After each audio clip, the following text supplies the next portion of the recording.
నమస్కారం ఘంటారావానికి స్వాగతం ముందుగా ప్రధాన అంశాలు దేశవ్యాప్తంగా ప్రారంభమైన రహదారుల దిగ్బంధం 3 గంటల వరకు కొనసాగిస్తామన్న కర్షక సంఘాలు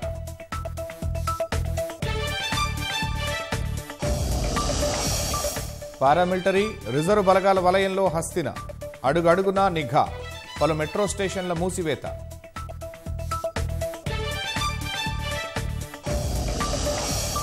కేంద్రం తీరును నిరసిస్తూ రాష్ట్రంలో రాస్తారోకోలు హయత్ నగర్లో ఎద్దుల బండ్లతో భారీ ప్రదర్శన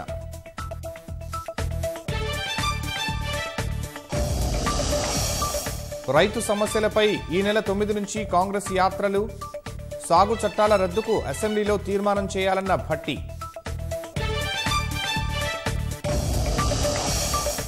విశాఖ ఉక్కు ప్రైవేటీకరణపై ఆందోళనలు తీవ్రతరం మద్దెలపాలెంలో వామపక్ష శ్రేణుల అరెస్ట్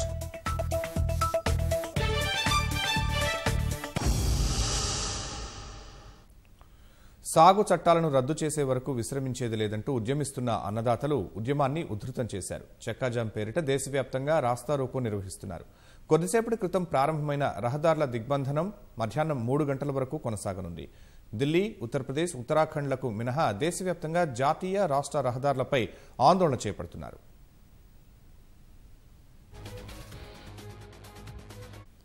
సాగు చట్టాలను రద్దు చేయాలని దేశ రాజధాని ఢిల్లీ చుట్టుపక్కల 73 రోజులుగా వివిధ రూపాల్లో ఉధృత ఆందోళన నిర్వహిస్తున్న రైతు సంఘాలు చక్కాజాం పేరిట దేశవ్యాప్తంగా రహదారుల దిగ్బంధనాన్ని చేపడుతున్నాయి.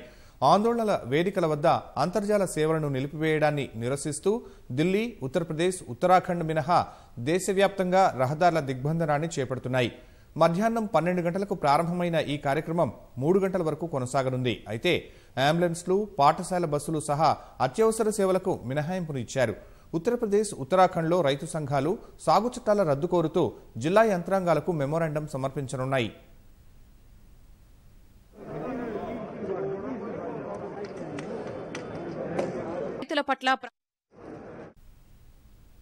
రహదారుల దిగ్బంధనం సందర్భంగా హింసను ప్రేరేపించేందుకు కుట్రలు జరుగుతున్నాయని భారతీయ కిసాన్ యూనియన్ నాయకుడు రాకేష్ టికాయత్ ఆరోపించారు. చక్కాజాంను పూర్తి శాంతియుతంగా నిర్వహిస్తామని వెల్లడించారు. రహదారుల దిగ్బంధనం సందర్భంగా ఎవరైనా చిక్కుకుంటే వారికి ఆహారం, మంచినీళ్లు అందించి రైతుల ఉద్యమ లక్ష్యాన్ని వివరిస్తామని తెలిపారు. ప్రభుత్వ అధికారులు మధ్యాహ్నం 3 గంటలకు చక్కాజాం ముగియగానే 1 నిమిషం పాటు హారన్ మోగించనున్నట్లు రైతు నేతలు తెలిపారు.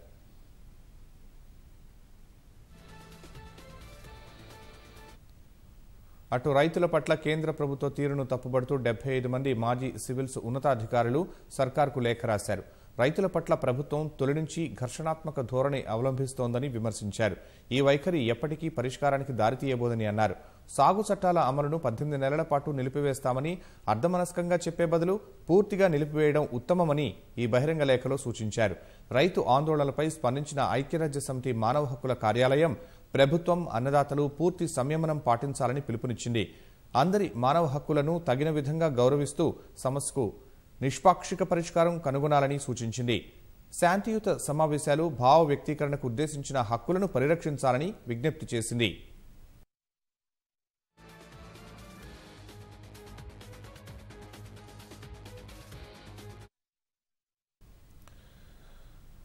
చక్కాజాం నేపథ్యంలో హస్తిన కాకీమయమైంది. గణతంత్ర దినోత్సవం నాటి హింసాత్మక ఘటనల దృష్ట్యా సుమారు 50,000 మంది సిబ్బంది మోహరించారు. మరింత సమాచారం మా ప్రతినిధి విద్యాసాగర్ ప్రత్యక్ష ప్రసారం ద్వారా అందిస్తారు. ఆందోళనను ఉధృతం చేశారు. ఏదైతే జనవరి 26 ఘటన తర్వాత ఢిల్లీ సరిహద్దుల్లో ఆందోళన చేస్తున్నటువంటి ప్రాంతాల్లో ఇంటర్నెట్ సేవలు సహా కనీస వసతులు ఏవైతే ఉన్నాయో వాటికి ఆటంకం కలిగిస్తున్నారంటూ రైతులు చేపట్టినటువంటి చక్కాజాం ప్రారంభమైంది. ఇప్పుడు మధ్యాహ్నం 12 గంటల నుంచి మధ్యాహ్నం 3 గంటల వరకు 3 గంటల పాటు కూడా దేశవ్యాప్తంగా చక్కాజాం పేరుతో జాతీయ, రాష్ట్ర రహదారుల దిగ్బంధనానికి రైతు సంఘాలు పిలుపునిచ్చాయి. అయితే ఇందులో దేశ రాజధాని ఢిల్లీ, అదేవిధంగా ఉత్తరప్రదేశ్, ఉత్తరాఖండ్ ఈ 3 రాష్ట్రాలకు కూడా మినహాయింపు ఇవ్వడం జరిగింది. ఈ 3 రాష్ట్రాల్లో మిగతా అంతటా కూడా చక్కాజాం పేరుతో రహదారుల దిగ్బంధనం జరుగుతుంది. రైతులు ఎవరైతే వాహనదారులు ఉంటారో వారిని అక్కడ నిలిపివేసి తమ రైతు ఉద్యమ లక్ష్యం ఏంటి, ఎందుకు ఆందోళన కొనసాగిస్తున్నాము అంటూ వారికి వివరించే ప్రయత్నం చేస్తున్నారు. పెద్ద ఎత్తున కొత్త సాగు చట్టాలకు వ్యతిరేకంగా ఆందోళన కొనసాగిస్తున్నారు. ఇదే స్థాయిలో తమ ఉద్యమాన్ని మరింత ముందుకు తీసుకెళ్లి కేంద్ర ప్రభుత్వం దిగివచ్చే వరకు తమ ఉద్యమాన్ని కొనసాగిస్తామంటూ కూడా రైతు సంఘాలు స్పష్టం చేస్తున్నాయి. ఇక దేశ రాజధాని ఢిల్లీలో ఈ చక్కా జామ్ నేపథ్యంలో పూర్తి స్థాయిలో భద్రతను కట్టుదిట్టం చేశారు. దాదాపు 50,000కు పైగా పోలీసులు, సిఆర్పిఎఫ్, సిఐఎస్ఎఫ్, పారామిలిటరీ బలగాలు మోహరించి ఉన్నాయి. పూర్తి స్థాయిలో దేశ రాజధాని ఢిల్లీని ఒక భద్రతా వలయంలో ఉంచారు. ఎక్కడా కూడా అవాంఛనీయ ఘటనలు జరగకుండా తమ పూర్తి చర్యలు తీసుకున్నట్లుగా కూడా పోలీసులు స్పష్టం చేశారు. ఇప్పటికే జనవరి 26న జరిగినటువంటి ఎర్రకోట ఘటన ఏదైతే ఉందో దాన్ని దృష్టిలో ఉంచుకొని ఢిల్లీ సరిహద్దులో ఉన్నటువంటి సింగు, టిక్రీ, గాజీపూర్ ఈ 3 ప్రాంతాల్లో రహదారులను పూర్తిగా నిలిపివేశారు. రైతులు ఒక అడుగు కూడా ఢిల్లీలోకి అడుగు పెట్టకుండా పూర్తి స్థాయిలో పెద్ద పెద్ద బారికేడ్లు, ఇనుప దిమ్మెలు, అదేవిధంగా సిమెంట్ దిమ్మెలతో పాటు ఇనుప మొలలను సైతం అడ్డుగా ఉంచి రహదారులను మూసివేసినటువంటి పరిస్థితి ఉంది. ఇదే స్థాయిలో పోలీసులు ఎక్కడా కూడా చక్కా జామ్ అనేది ఢిల్లీకి మినహాయించినప్పటికీ కూడా ఎవరైనా ఒక విద్రోహ శక్తులు కనుక జొరబడితే కొంత హింసాకాండ జరిగే అవకాశం ఉంది. కాబట్టి అలాంటి వాటికి తావు లేకుండా డ్రోన్ కెమెరాలతో ఎప్పటికప్పుడు ఆ యొక్క సమస్యాత్మక ప్రాంతాలను పర్యవేక్షిస్తున్నారు. అందుకు అనుగుణంగానే ఢిల్లీలో ఉన్నటువంటి మెట్రో స్టేషన్లు 12 మూసివేయడం జరిగింది. ఉదయం 11 గంటల నుంచి కూడా ఈ యొక్క మెట్రో స్టేషన్ల మూసివేత అనేది కొనసాగుతుంది. ప్రధాన ప్రాంతాలైనటువంటి ఎర్రకోట, అదేవిధంగా ఏదైతే జామా మసీదు, మండీ హౌస్, ఐటీఓ ఈ ప్రాంతాలకు సంబంధించి మొత్తం 12 మెట్రో స్టేషన్లు మూసివేసి అక్కడ హై అలర్ట్ ప్రకటించడం జరిగింది. ఎక్కడా కూడా ఏ చిన్న ఘటన జరిగినా కూడా పూర్తి స్థాయిలో భద్రతా బలగాలు మోహరించి సమస్యను పరిష్కరించే దిశగా కూడా పర్యవేక్షణ కొనసాగుతూ ఉంది. ఇదే స్థాయిలో చక్కాజామ్ మధ్యాహ్నం 3 గంటల వరకు కూడా జరగనుంది. 3 గంటల తర్వాత దేశవ్యాప్తంగా ఉన్నటువంటి ఏదైతే వాహనదారులు ఉంటారో వారంతా కూడా 1 నిమిషం పాటు హారన్ మోగించి రైతులకు మద్దతు తెలియజేయాలంటూ కూడా రైతు సంఘాలు పిలుపునిచ్చాయి. Over to studio.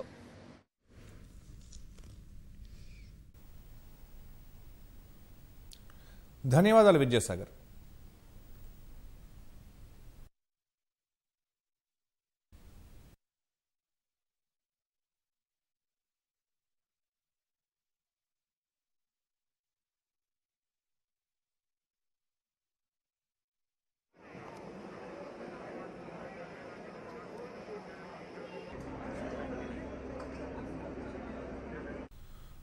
రైతు ఉద్యమానికి సంఘీభావంగా హైదరాబాద్లో వివిధ సంఘాలు ధర్నా చేపడుతున్నారు. హయత్ నగర్ వద్ద జాతీయ రహదారిపై రైతు సంఘాల నిరసన చేపట్టాయి. Congress, Telugu Desam party, CPM, CPI, Tejasa సంఘీభావం ప్రకటించాయి. మరిన్ని వివరాలు మా ప్రతినిధి మల్లిక్ ప్రత్యక్ష ప్రసారం ద్వారా అందిస్తారు.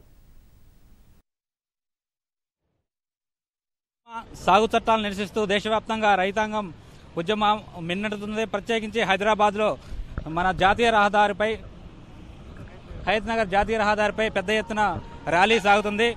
అయితే ప్రధానంగా పీసీసీ పిలుపు మేరకు కాంగ్రెస్ పార్టీ శ్రేణులు పెద్ద ఎత్తున పాల్గొన్నారు. వీటితో పాటు వామపక్షాలు, అలాగే తెలంగాణ జనసమితి లాంటి పార్టీలు కూడా ఇక్కడ వచ్చి తమ సంఘీభావాన్ని వ్యక్తం చేస్తున్నాయి. ప్రత్యేకించి యువజన కాంగ్రెస్ నేత అనిల్ కుమార్, అలాగే రామరెడ్డి నేతృత్వంలో కాంగ్రెస్ ఆధ్వర్యంలో ఎడ్లబండ ర్యాలీ భారీ ఎత్తున సాగుతుంది. అయితే ఇక్కడ ఎలాంటి అవాంఛనీయ సంఘటనలు జరగకుండా పోలీసులు భారీగా మోహరించి ట్రాఫిక్ అంటే ఈ జాతీయ రహదారి ప్రధాన జాతీయ రహదారి కావడంతో ఎలాంటి ట్రాఫిక్ అంతరాయం కలగకుండా పోలీసులు ట్రాఫిక్ ని క్రమబద్ధీకరిస్తున్నారు. ప్రస్తుతం కొంతమంది కాంగ్రెస్ నాయకులు మనతో ఉన్నారు. చెప్పండి, ఈ ర్యాలీ ద్వారా మీరేం చెప్పదలుచుకున్నారు? ఈ ఉద్దేశం ఏంటి? కేంద్ర ప్రభుత్వానికి తగిన బుద్ధి చెప్పాలని చెప్పేసి ఈ ప్రజల ద్వారా మేము ఈటీవీ ద్వారా మేము కోరుతా ఉన్నాము. ఏదైతే నల్ల చట్టాలు తీసుకొచ్చారో దాన్ని రైతులకు వ్యతిరేకంగా ఉన్నాయి కాబట్టి రైతుల సమస్యపై పోరాడేందుకు మేము ఎల్లవేళ సిద్ధంగా ఉంటాము. ఎట్టి వేళ కేంద్ర ప్రభుత్వం బీజేపీ గవర్నమెంట్ సర్కారు ఉందో వాటి మెడలు వంచే వరకు కాంగ్రెస్ ప్రభుత్వము కాంగ్రెస్ ఏదైతుందో పార్టీ నిద్రపోదని చెప్పేసి మేము తెలియజేస్తా ఉన్నాం. కాంగ్రెస్ పార్టీ పిలుపు మేరకు ఆ పార్టీ శ్రేణులు పెద్ద ఎత్తున ఈ ర్యాలీలో పాల్గొన్నారు. ప్రత్యేకించి ఇక్కడ ఎడ్ల బండ్ల ర్యాలీ ప్రధాన ఆకర్షణగా నిలిచింది. చెప్పండి, ఇప్పుడు మీ ర్యాలీ ద్వారా ఇప్పుడు సాగు చట్టాలను ఎత్తేయాల్సిందని చెప్పి కాంగ్రెస్ పార్టీ పెద్ద ఎత్తున పిలుపునిస్తుంది. ఈరోజు గత 73 రోజుల నుంచి భారతదేశంలో ఉన్న రైతులందరూ కూడా ఢిల్లీలో ప్రొటెస్ట్ చేయడం జరుగుతుంది. ఒకవైపు ఢిల్లీలో రైతుల ప్రొటెస్ట్ గురించి కనీసం కేంద్ర ప్రభుత్వం పట్టించుకోకుండా వాళ్ళని కనీసం పిలిచి మాట్లాడిన పరిస్థితిలో కేంద్ర ప్రభుత్వం ఉంది. మేము ఆల్రెడీ గతంలో కూడా చెప్పినా, మా నాయకురాలు సోనియా గాంధీ గారు, రాహుల్ గాంధీ గారు ఆల్రెడీ చెప్పడం జరిగింది. వెంటనే ఈ పెట్టిన 3 చట్టాలను వెంటనే రద్దు చేయాలని కూడా కాంగ్రెస్ పార్టీ తరఫున డిమాండ్ చేయడం జరుగుతుంది. అంతేకాకుండా ఈ టీఆర్ఎస్ పార్టీ నరేంద్ర మోడీతో కుమ్మక్కయ్యి ఒక వైపు అంతా షో చేసుకుంటా మేము రైతులకు మద్దతు ఇస్తున్నామని చెప్పుకుంటేనే మళ్ళీ అదే రైతులకు ఏదైతే చట్టం తీసుకొచ్చినో దాన్ని కూడా వాళ్ళందరూ కూడా సపోర్ట్ చేయడం జరుగుతుంది. ఈ రోజు యువజన కాంగ్రెస్ ఆధ్వర్యంలో రాష్ట్ర అధ్యక్షుడు శివకుమార్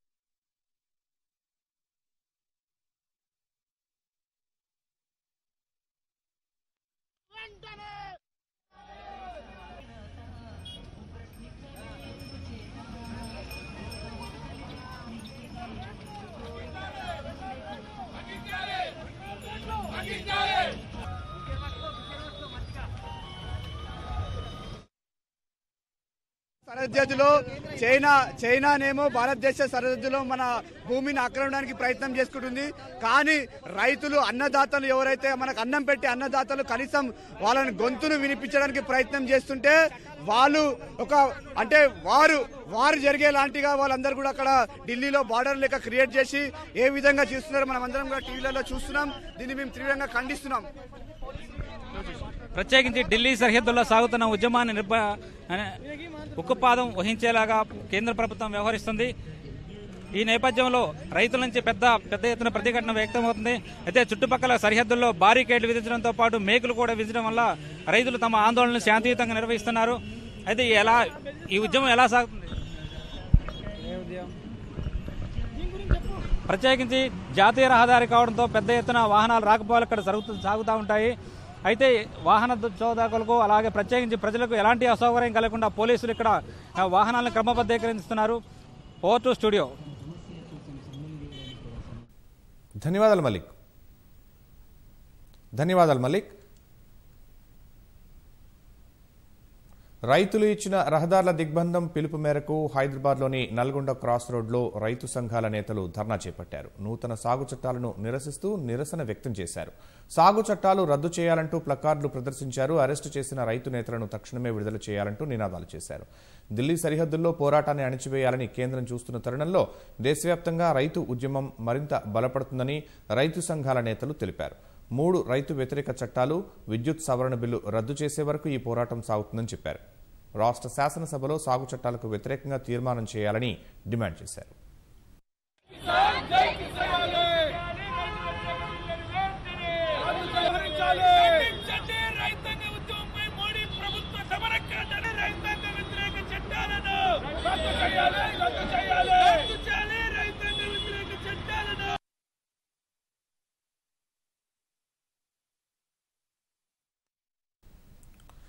సాగు చట్టాల రద్దుతో పాటు ఉక్కు కర్మాగారం ప్రైవేటీకరణకు వ్యతిరేకంగా విశాఖలో వామపక్షాలు, రైతు సంఘాలు చేపట్టిన ఆందోళన అరెస్టులకు దారితీసింది. మద్దెలపాలెం కూడలిలో రాస్తారోకో చేసిన ఆందోళనకారులు జాతీయ రహదారిని 3 నిమిషాల పాటు దిగ్బంధించారు. విశాఖ ఉక్కు కర్మాగారం ప్రైవేటీకరణ అన్యాయమని, కేంద్రం వెనక్కి తగ్గాలని డిమాండ్ చేశారు. ప్రభుత్వం తాలూకా ఆస్తి, ప్రజల ఆస్తి, ప్రజల త్యాగాలతోటి స్టీల్ ప్లాంట్ నిర్మించబడింది.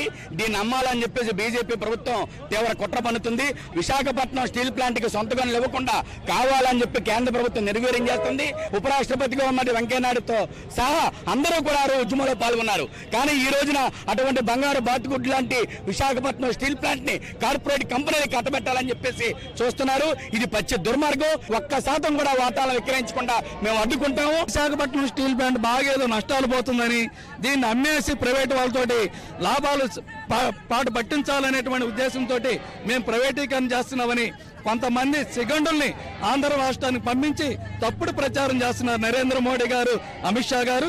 అందులో మొదటి ముద్దా ఎవరంటే ఈరోజు సుజనా చౌదరి గారు. ఆయన పెద్ద నేరస్తుడు, బ్యాంకులకు 100 కోట్లు ఎగ్గొట్టినటువంటి క్రిమినల్. ఆయన మాట్లాడేది వైజాగ్ స్టీల్ ప్లాంట్ ఈ రోజు కూడా ఆపరేషన్ ప్రాఫిట్స్ లో ఉంది, బ్రహ్మాండమైనటువంటి ప్రగతి సాధిస్తుంది. ఏడాదికి 3,000 కోట్ల రూపాయలు కేంద్ర ప్రభుత్వానికి పన్నులు చెల్లిస్తుంది. రాష్ట్ర ప్రభుత్వానికి ఏడాదికి 800 కోట్ల రూపాయలు పన్నులు చెల్లిస్తుంది. ఈ దేశంలో ఇంత స్టీల్ ప్లాంట్ గా ఉన్నటువంటి ఏ ప్రైవేట్ స్టీల్ ప్లాంట్ ఈ విధంగా పన్నులు చెల్లిస్తున్నారో చూపెట్టమనండి. అందరికీ కన్సెషన్ ఇస్తూ ఉన్నారు. కానీ వైజాగ్ స్టీల్ ప్లాంట్ మాత్రం సొంత గనులు మాత్రం ఎవరు టాటా వాడికి ఇచ్చారు, అలాగే జిందాల్ వాడికి ఇచ్చారు. ఏం వైజాగ్ స్టీల్ ప్లాంట్ ఏం పాపం చేసిందని మేము నరేంద్ర మోదీని అడుగుతూ ఉన్నాం. నువ్వు సొంత గనులు కేటాయిస్తే ఏడాదికి 3,000 నుంచి 5,000 కోట్ల రూపాయల లాభాలు వస్తాయి. ఇంకొక 50,000 మందికి ఉద్యోగాలు అనేటువంటి వస్తాయి. బ్రహ్మాండమైనటువంటి స్టీల్ ప్లాంట్ గా ఆంధ్ర రాష్ట్రమే కాదు దేశం గర్వించదగినటువంటి స్టీల్ ప్లాంట్ గా ఉంటుంది. గతంలో జింక్ పరిశ్రమ బాధ్యత లాభాలతో నడిచేది. ఆ పరిశ్రమ ప్రైవేటీకరణ చేయడం వల్ల పరిశ్రమ మూతపడి ఈ రోజు 4,000 మంది ఉపాధి లేకుండా పోయే పరిస్థితి ఏర్పడింది. విశాఖపట్నం స్టీల్ ప్లాంట్ వల్ల ఈ రోజు 1,00,000 మంది ఆధారపడి ఉన్నారు. విశాఖపట్నం స్టీల్ ప్లాంట్ ప్రైవేట్ పరం అయితే 1,00,000 ఉపాధికి ఈ రోజు ప్రమాదాలు పడుతుంది. అలాగే విశాఖపట్నం గాజువాక అభివృద్ధి కుంటుపడుతుంది. ఉత్తరాంధ్ర ప్రజానికి అభివృద్ధి కుంటుపడుతుంది.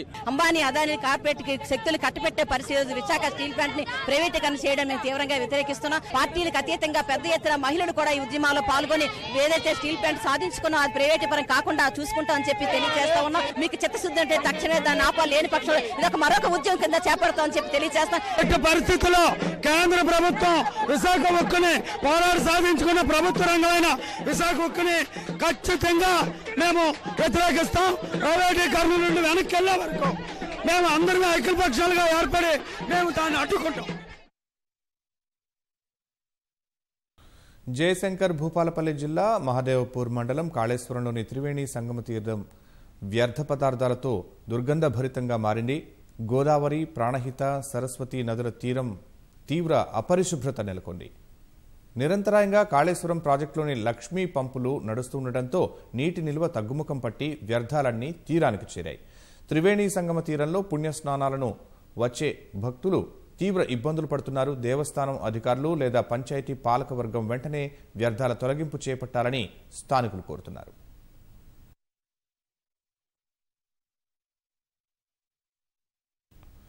తెరాస ప్రభుత్వం అధికారంలోకి వచ్చిన తర్వాత నిరుద్యోగులు, రైతులు, వ్యవసాయ కూలీలు అనేక ఇబ్బందులకు గురవుతున్నారని సీఎల్పీ నేత భట్టి విక్రమార్క ఆవేదన వ్యక్తం చేశారు. ఖమ్మం జిల్లా ముదిగొండ మండలంలో పర్యటించిన భట్టి ప్రజల సమస్యలను అడిగి తెలుసుకున్నారు. రైతు సమస్యలు తెలుసుకునేందుకు కాంగ్రెస్ పార్టీ ఆదిలాబాద్ నుంచి రాష్ట్ర వ్యాప్త యాత్రను చేపడుతోందని వివరించారు. తెరాస నేతలు ప్రజాధనాన్ని దోచుకుని అధికార దుర్వినియోగానికి పాల్పడుతున్నారని భట్టి ఆరోపించారు. ఆల్రెడీ రిలీజ్ చేశాము. 9వ తారీఖు నుంచి ఆదిలాబాద్ అంటే రైతుల సమస్యలు చాలా విపరీతంగా ఉన్నాయి. ఆ సమస్యలను రైతులతో ముఖాముఖి అనేటువంటి కార్యక్రమం తీసుకొని బడ్జెట్ సమావేశాలు రాబోతూ ఉన్నాయి. ఆ సమావేశాల్లో విధానపరమైన నిర్ణయాలు అంటే కొనుగోలు కేంద్రాలని కొనసాగించాలనేదే మా నిర్ణయం. ఉమ్మడి రాష్ట్రంలో మేమే మొదలుపెట్టాము అది, ఐకేపీ సెంటర్స్ కానీ కోఆపరేటివ్ సొసైటీస్ కానీ. సో దాన్ని కొనసాగించాలనేది మా విధానపరమైన నిర్ణయం. భువనగిరి జిల్లాలో బస్వాపూర్ రిజర్వాయర్ నిర్వాసితులు యాదాద్రిలో ట్రాక్టర్లతో ర్యాలీ నిర్వహించారు. ముంపునకు గురవుతున్న లపానాయక్ తండా వాసులకు వెంటనే నష్టపరిహారం చెల్లించాలని డిమాండ్ చేశారు. అనంతరం యాదాద్రి తహసీల్దార్ కార్యాలయం ముందు ధర్నా చేపట్టారు.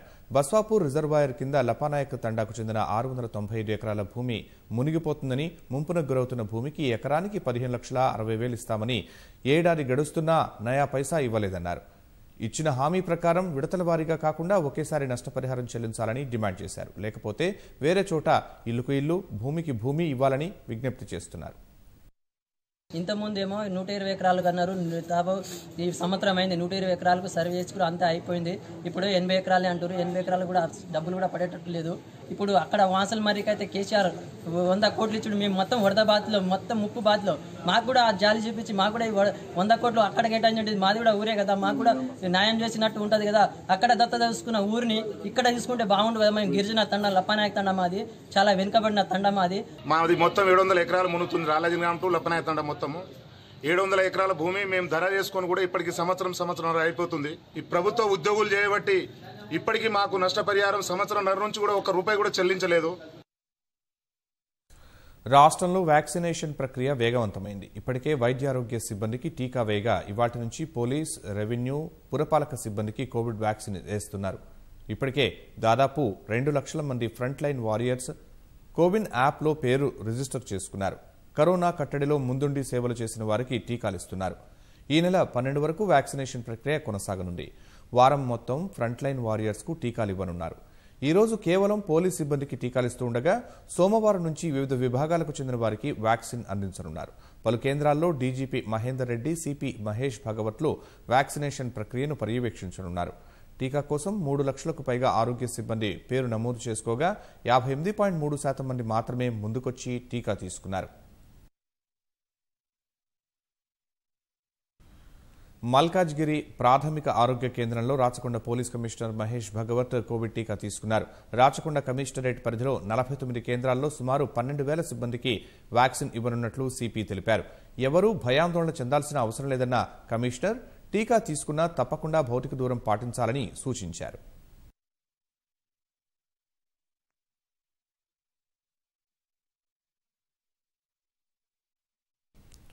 తిరుమల తిరుపతి దేవస్థానం బోర్డు సభ్యుడు కుమారగురు శ్రీవారికి భూరి విరాళం ప్రకటించారు. తమిళనాడులోని ఉల్లందూర్పేటలో వెంకటేశ్వర స్వామి ఆలయ నిర్మాణానికి 4 ఎకరాల స్థలంతో పాటు నగదు అందించారు. సంబంధిత డీడీలు పత్రాలను తిరుమల తిరుపతి దేవస్థానం చైర్మన్ వైవి సుబ్బారెడ్డికి అందజేశారు. త్వరలోనే ఆలయ నిర్మాణానికి ముహూర్తం నిర్ణయిస్తామని సుబ్బారెడ్డి చెప్పారు. మా తిరుమల తిరుపతి దేవస్థానం బోర్డు సభ్యులు కుమారగురు గారు తమిళనాడు నుంచి ఆయన శాసనసభ్యుడిగా కూడా ఉన్నారు. ఆయన ఆ నియోజకవర్గంలో ఉలందూర్పేటలో స్వామివారి దేవాలయ నిర్మాణానికి సుమారుగా 4 ఎకరాల భూమి ఇవ్వటం జరిగింది. దేవాలయ నిర్మాణం సత్వరమే ప్రారంభించేదానికి కూడా ₹1 కోటి టీటీడీకి విరాళంగా ఇవ్వడం జరిగింది. ఈరోజు సుమారుగా 2,16,00,000 అంటే ₹3,16,00,000 విరాళంగా టీటీడీకి అందించడం జరిగింది. త్వరలోనే ముహూర్తం నిర్ణయించి ఉలందూర్పేటలో పునాది వేసే కార్యక్రమం ప్రారంభిస్తాం. భాజపా రాష్ట్ర కార్యాలయంలో పార్టీ నాయకులు మాట్లాడుతున్నారు. ప్రత్యక్ష ప్రసారం ద్వారా చూద్దాం. उसके कुछ पहलू आप सबके सामने रखने के लिए, जैसा आपको विदित है, as you are aware that the India and the entire world went through the COVID-19 pandemic. There were many challenges in front of India and the entire globe. India performed well under the able leadership of Prime Minister Modi.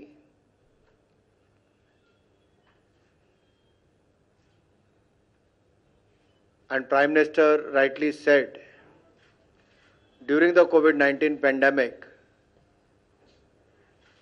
that we have to look for opportunities during the time of adversity. आपदा में अवसर ढूंढने. मृत्यु दर दुनिया भर के जिन देशों में सबसे कम रही उनमें से एक भारत है. कोविड-19 की वैक्सीन बनाना, उसमें भारत ने एक नहीं 2 वैक्सीन बनाने का काम किया है और 100 से ज्यादा देशों को पहुंचाने का काम भी किया है. कोविड-19 के समय जब हमने कहा आपदा में अवसर, तब सबसे ज्यादा reforms power, coal, mining, agriculture, space and defence production, इतने सारे क्षेत्रों में रिफॉर्म्स लेकर आई तो नरेंद्र मोदी जी की सरकार लेकर आई. इंडस्ट्री को पैसा देना था, स्टेट्स को पैसा देना था, गरीब को अन्न और धन दोनों की कमी ना आए, वो भी मोदी सरकार ने किया. हमने 80 करोड़ लोगों को 8 महीने तक गेहूं, चावल, दाल और चना देने का काम दुनिया में किसी देश ने किया तो भारत में नरेंद्र मोदी की सरकार ने किया. मध्यम, सूक्ष्म, लघु, कुटीर उद्योग, माइक्रो, स्मॉल, मीडियम एंटरप्राइजेस, इन सबको एडिशनल 20% वर्किंग कैपिटल बगैर किसी कोलेटरल, बगैर किसी गारंटी के दी तो मोदी सरकार ने दी. ये सब बातें मैं आत्मनिर्भर पैकेज की बता रहा हूं इसलिए क्योंकि वहीं से वापसी का रास्ता शुरू हुआ. जो अर्थव्यवस्था में, इकोनॉमी में गिरावट देखने को मिल रही थी, उसमें तेजी के साथ वी शेप रिकवरी होनी शुरू हुई. अक्टूबर, नवंबर, दिसंबर एंड जनवरी 4 महीने लगातार 1 लाख करोड़ रुपए से ज्यादा जीएसटी कलेक्शन हर महीने में भारत में हुई और जनवरी महीने में 1,20,000 करोड़ की लगभग जीएसटी कलेक्शन हुई, रेवेन्यू आया. अब हम सबके सामने चुनौती थी कि अगला बजट कैसा. Now will come straight to the budget and provisions made in the budget or the announcements of the budget for the year 2021-2022. आत्मनिर्भर भारत बनाने के लिए इस बजट में वो सब कदम उठाए गए हैं कि भारत आत्मनिर्भर भारत बने और अगले 4-5 वर्षों में भारत $5 ट्रिलियन इकोनॉमी बने।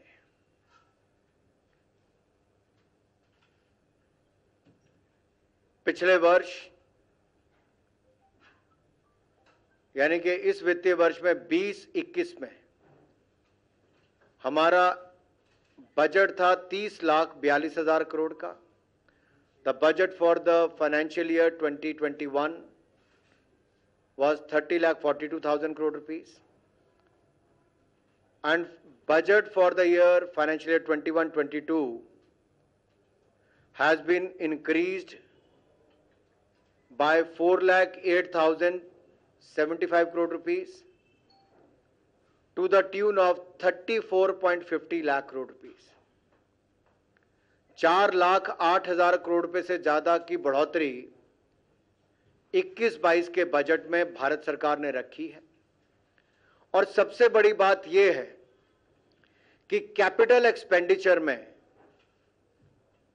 34.5% की वृद्धि है।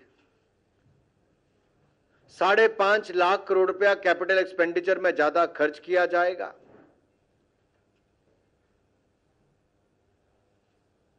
And if you look at the health budget, health and wellness budget, there is an increase of 137%.